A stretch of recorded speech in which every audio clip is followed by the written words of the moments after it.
नमस्कार खबरां दे इस बुलेटिन विच तुहाडा स्वागत। मैं हरजिंदर कौर सैनी। पहला पेश ने चोणवीआं खबरां।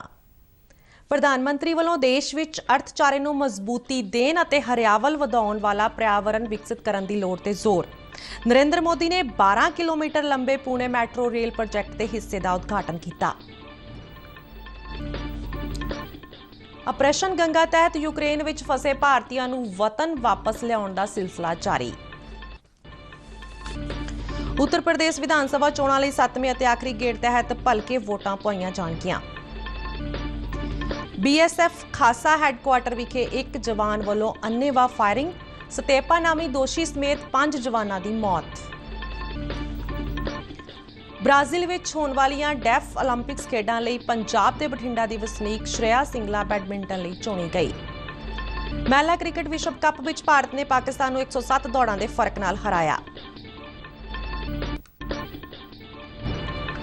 मोहाली क्रिकेट टेस्ट मैच विच भारत ने श्रीलंका नूं 1 पारी अते 222 दौड़ां दे वड्डे फर्क नाल हरा के लड़ी विच 1-0 दी अगेत हासिल कीती। ते हुण खबरां विस्तार नाल। प्रधानमंत्री नरेंद्र मोदी ने कहा कि देश नूं अजिहा पर्यावरण विकसित करन ते ध्यान देना चाहिदा है जो मजबूत अर्थचारा अते हरियावल वधाउण नूं प्रोत्साहित करदा होए। उन्होंने कहा कि अर्थचारे नूं मजबूत करन लई हर शहर विच एक आधुनिक कचरा प्रबंधन प्रणाली होनी चाहिदी है। पुणे विच मूलामुथा नदी नूं मुड़ सुरजीत करन अते प्रदूषण घट करन संबंधी प्रोजैक्टां दा उद्घाटन करन मगरों अपने संबोधन विच प्रधानमंत्री ने कहा कि कचरे नूं लांभे लाउण वाले प्रोजैक्ट लगाए जाने चाहिए ने। हमारी सरकार ने PM गति शक्ति नेशनल मास्टर प्लान बनाया है। हमने देखा है कि अक्सर परियोजनाओं में देरी की वजह होती है, अलग अलग विभागों में, अलग अलग मंत्रालयों में, सरकार में तालमेल की कमी। इस वजह से होता ये है कि जब वर्षों के बाद कोई परियोजना पूरी होती है तो वो आउटडेटेड हो जाती है, उसकी प्रासंगिकता ही खत्म हो जाती है। PM गति शक्ति नेशनल मास्टर प्लान इन्हीं सारे विरोधाभासों को दूर करने का काम करेगा। इस तो पहला प्रधानमंत्री वालों पुणे मैट्रो रेल प्रोजैक्ट के 12 किलोमीटर हिस्से का उद्घाटन भी किया गया। लगभग 32 किलोमीटर की लंबाई वाले इस प्रोजैक्ट से कोई 11,400 करोड़ रुपए की लागत आने का अनुमान है। भारत के विदेश मंत्री S जयशंकर ने कहा कि ऑपरेशन गंगा तहत 13 होर उड़ाना राही अज यूक्रेन विच फसे 2500 भारतीयों नूं वतन वापस लिआंदा जा रहा है।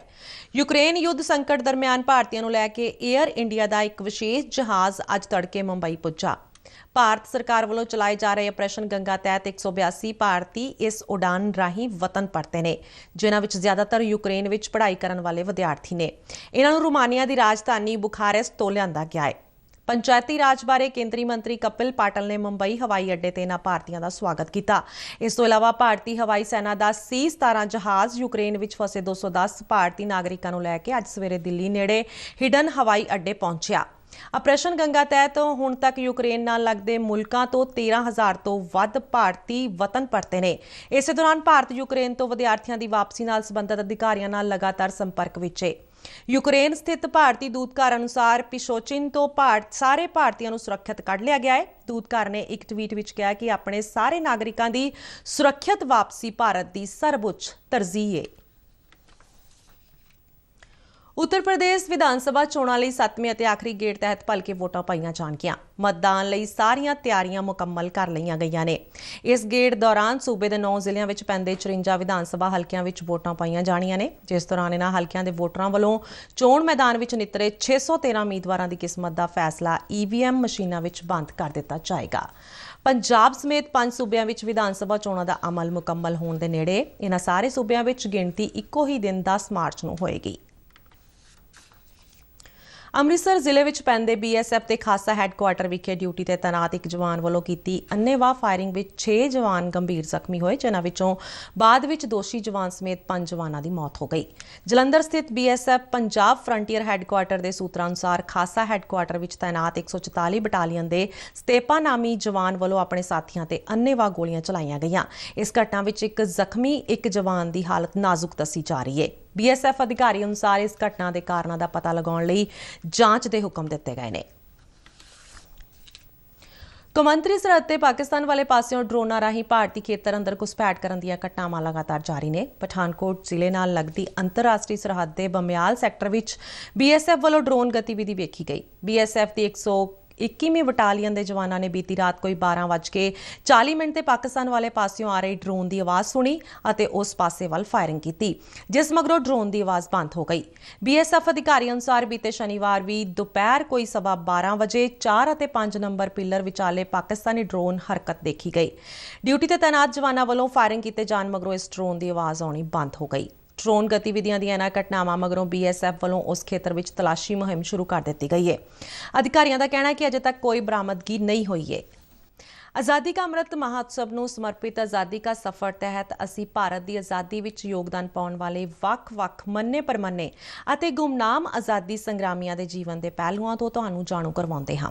ਇਸ ਤੋਂ ਇਲਾਵਾ ਆਜ਼ਾਦੀ ਦੇ ਸੰਘਰਸ਼ ਨਾਲ ਜੁੜੀਆਂ ਹੋਰ ਗਤੀਵਿਧੀਆਂ ਬਾਰੇ ਵੀ ਦੱਸਦੇ ਹਾਂ। ਅੱਜ ਦੀ ਕੜੀ ਵਿੱਚ ਅਸੀਂ ਤੁਹਾਨੂੰ ਕ੍ਰਾਂਤੀਕਾਰੀ ਸੁਤੰਤਰਤਾ ਸੈਨਾਨੀ ਅੰਬਿਕਾ ਚੱਕਰਵਰਤੀ, ਆਜ਼ਾਦੀ ਘੁਲਾਟੀਏ ਮੋਟੂਰੀ ਸਤਿਆਨਾਰਾਇਣ ਅਤੇ 1857 ਵਿੱਚ ਭਾਰਤ ਦੀ ਆਜ਼ਾਦੀ ਦੇ ਪਹਿਲੇ ਸੰਘਰਸ਼ ਵਿੱਚ ਹਿੱਸਾ ਲੈਣ ਵਾਲੇ ਦਿੱਲੀ ਦੇ ਸ਼ਹੀਦਾਂ ਬਾਲ ਮੁਕੰਦ, ਖੁਦਾ ਬਖਸ਼ ਅਤੇ ਹਰਿਆਣਾ ਦੇ ਸ਼ਿਵ ਕੁਮਾਰ ਦੂਬੇ ਬਾਰੇ ਜਾਣਕਾਰੀ ਦੇ ਰਹੇ ਹਾਂ।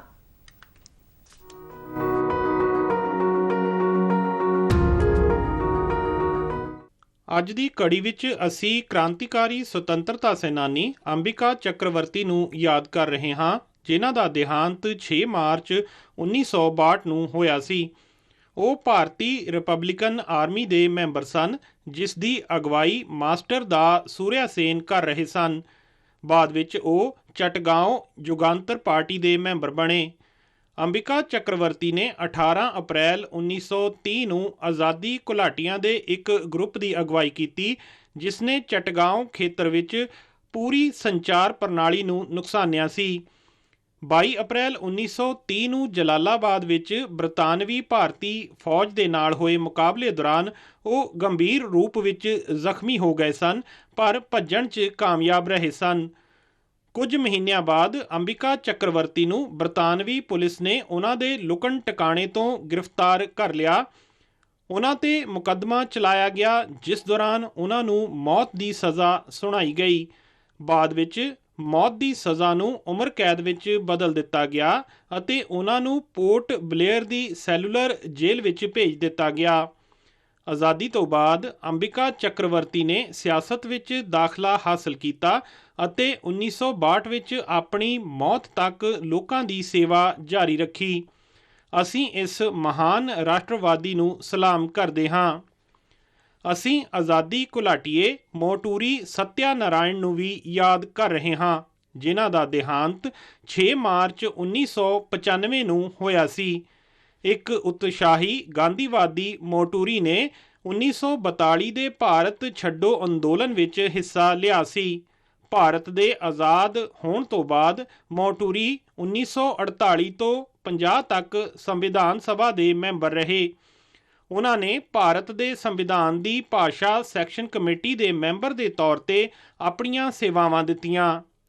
ਮੋਟੂਰੀ ਨੂੰ 2 ਵਾਰ ਰਾਜ ਸਭਾ ਲਈ ਨਾਮਜ਼ਦ ਕੀਤਾ ਗਿਆ। ਉਹ ਮਦਰਾਸ ਵਿਧਾਨ ਪਰਿਸ਼ਦ ਅਤੇ ਭਾਰਤ ਸਰਕਾਰ ਦੇ ਸਿੱਖਿਆ ਸੰਬੰਧੀ ਕੇਂਦਰੀ ਸਲਾਹਕਾਰ ਬੋਰਡ ਦੇ ਮੈਂਬਰ ਵੀ ਸਨ।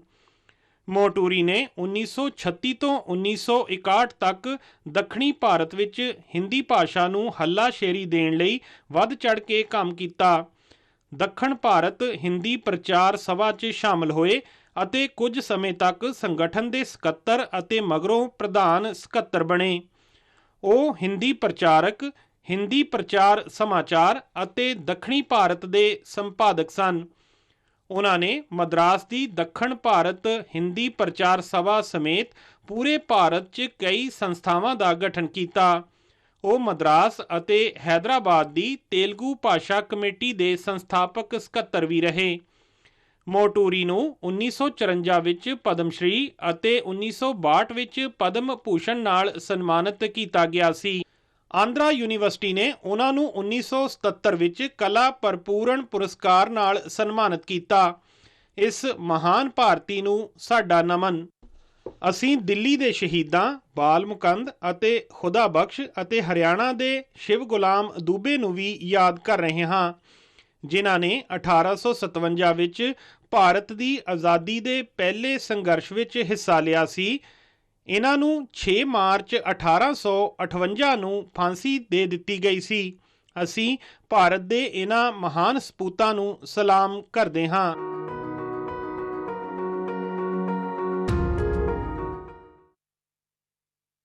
यारा, चारे के सिवा और क्या है सहारा? अमूल पशु आहार, इससे गाय सिर्फ बाहर से ही नहीं अंदर से भी स्वस्थ रहे और दूध भी भरपूर दे। पर अमूल पशु आहार से मेरी गाय स्वस्थ होगी, इसकी क्या गारंटी है? अमूल के 36 लाख किसानों की गारंटी है। अमूल पशु आहार, ये बना है एशिया की सबसे बड़ी पशु आहार फैक्ट्री में। इससे आपके पशु को मिले संतुलित आहार ताकि वो सिर्फ बाहर से नहीं अंदर से भी स्वस्थ और तंदुरुस्त रहे। अमूल पशु आहार, किसानों की गारंटी।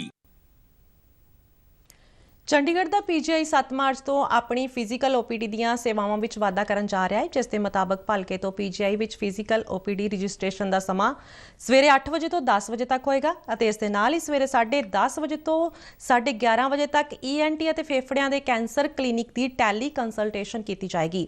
ਕੋਰੋਨਾ ਦੇ ਘੱਟ ਹੋਣ ਤੋਂ ਬਾਅਦ ਪੀਜੀਆਈ ਨੇ 21 ਫਰਵਰੀ ਤੋਂ ਆਪਣੀ ਫਿਜ਼ੀਕਲ ਓਪੀਡੀ ਦੀਆਂ ਸੇਵਾਵਾਂ ਨੂੰ ਫਿਰ ਤੋਂ ਤੇਜ਼ ਕਰ ਦਿੱਤਾ ਹੈ। ਹਾਲਾਂਕਿ ਪੀਜੀਆਈ ਪ੍ਰਸ਼ਾਸਨ ਨੇ ਲੋਕਾਂ ਨੂੰ ਟੈਲੀ ਕੰਸਲਟੇਸ਼ਨ ਸੇਵਾਵਾਂ ਨੂੰ ਅਪਣਾਉਣ ਦੀ अपील की सी। ਬ੍ਰਾਜ਼ੀਲ ਵਿੱਚ ਮਈ ਮਹੀਨੇ ਹੋਣ ਵਾਲੇ ਡੈਫ 올림픽ਸ ਵਿੱਚ ਬੈਡਮਿੰਟਨ ਲਈ ਭਾਰਤ ਵੱਲੋਂ 4 ਲੜਕੀਆਂ ਭੇਜੀਆਂ ਜਾ ਰਹੀਆਂ ਨੇ, ਜਿਨ੍ਹਾਂ ਵਿੱਚ ਪੰਜਾਬ ਦੇ ਬਠਿੰਡਾ ਦੀ ਵਸਨੀਕ ਸ਼੍ਰੇਆ ਸਿੰਗਲਾ ਵੀ ਸ਼ਾਮਿਲ ਹੈ। ਸ਼੍ਰੇਆ ਸਿੰਗਲਾ ਬਚਪਨ ਤੋਂ ਹੀ ਸੁਣਨ ਤੋਂ ਅਸਮਰੱਥ ਹੈ। ਇਸ ਦੇ ਬਾਵਜੂਦ ਉਸਨੇ ਹੁਣ ਤੱਕ ਕੌਮੀ ਤੇ ਕੌਮਾਂਤਰੀ ਪੱਧਰ ਤੇ ਕਈ ਮੈਡਲ ਜਿੱਤੇ। 2019 ਵਿੱਚ ਤਾਇਵਾਨ ਵਿਖੇ ਆਯੋਜਿਤ world deaf youth badminton championship ਵਿੱਚ ਸ਼੍ਰੇਆ ਨੇ ਚਾਂਦੀ ਦਾ ਮੈਡਲ ਜਿੱਤ ਕੇ ਦੇਸ਼ ਲਈ ਨਾਮਣਾ ਖੱਟਿਆ। ਪ੍ਰਸਾਰ ਭਾਰਤੀ ਦੇ ਬਠਿੰਡਾ ਸਥਿਤ ਨੁਮਾਇੰਦੇ ਨਾਲ ਗੱਲਬਾਤ ਕਰਦਿਆਂ ਸ਼੍ਰੇਆ ਨੇ ਕਿਹਾ ਕਿ ਉਹ ਡੈਫ 올림픽ਸ ਲਈ ਚੁਣੇ ਜਾਣ ਤੇ ਬੇਹੱਦ ਖੁਸ਼ ਹੈ। खेलन और वर्ल्ड ऑफ चैंपीयनशिप ਸੀਗਾ ਉੱਥੇ ਮੈਂ ਸਿੰਗਲ 5th ਪੋਜੀਸ਼ਨ ਆਈ ਸੀ ਤੇ ਡਬਲ 2nd ਪੋਜੀਸ਼ਨ ਆਈ ਸੀ ਤੇ ਹੁਣ ਡੈਫ 올림픽 ਹੈ ਬ੍ਰਾਜ਼ੀਲ 1 ਮਈ ਤੋਂ 15 ਮਈ ਤੱਕ। ਪਹਿਲਾਂ ਇੱਕ ਮੈਂ ਤਾਈਵਾਨ ਚੋਂ ਸੈਕਿੰਡ ਸਿਲਵਰ ਮੈਡਲ ਤੇ 5th ਪੋਜੀਸ਼ਨ ਆਈ ਸੀ ਸਿੰਗਲ ਤੇ ਪਹਿਲਾਂ ਮੈਂ ਓਪਨ 'ਚ ਵੀ ਨੈਸ਼ਨਲ ਗਈ ਸੀ ਤੇ ਸਟੇਟ 'ਚ ਵੀ थर्ड ट्रायल होया ਸੀਗਾ ਉਸ 'ਚ ਮੇਰੀ 3rd ਪੋਜੀਸ਼ਨ ਆਈ ਸੀਗੀ।